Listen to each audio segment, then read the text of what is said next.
దేవుడు కుక్కని తయారు చేసి ఇలా అంటాడు, నువ్వు కేవలం ద్వారం ముందు కూర్చొని వచ్చిపోయే వాళ్ల మీద అరుస్తూ ఉండు, దీనికి నీకు 20 సంవత్సరముల ఆయుష్ ఇస్తాను అని అంటాడు.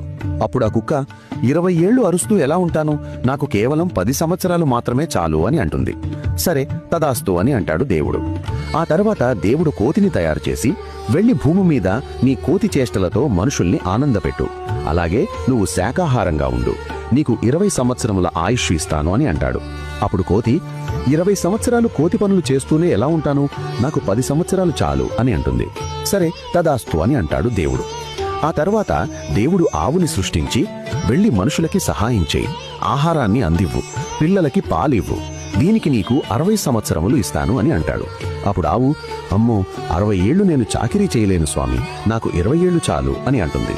సరే తదాస్తు అని అంటాడు దేవుడు. ఆ తర్వాత దేవుడు మనిషిని సృష్టించి ఇలా అంటాడు, నువ్వు భూమి మీదకి పో, నీకు ఇష్టం వచ్చినట్లు ఆనందంగా బ్రతుకు, తిను తాగు శృంగారం చెయ్యి, ఏ పని అయినా నీకు ఇష్టం వచ్చినట్లు చేసుకో, దీనికి నీకు 20 సంవత్సరముల ఆయుష్ ఇస్తాను. అప్పుడు మనిషి, 20 ఏళ్లేనా, ఇది చాలా తక్కువ స్వామి, ఆవు వద్దనుకున్న 60 ఏళ్లు, కోతి వద్దనుకున్న 10 ఏళ్లు, కుక్క వద్దనుకున్న 10 ఏళ్లు ఉన్నాయి కదా, అవి కూడా నాకే ఇవ్వండి అని అడుగుతాడు.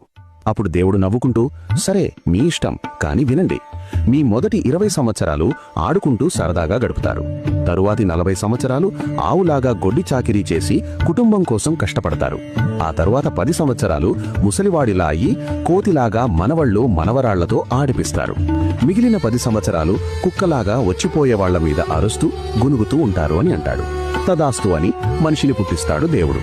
అలా మన జీవితం మొదలైంది. వీడియో నచ్చితే హర హర మహాదేవ అని కామెంట్ చేయండి. సబ్స్క్రైబ్ ఫర్ డైలీ సనాతన 2D స్టోరీస్.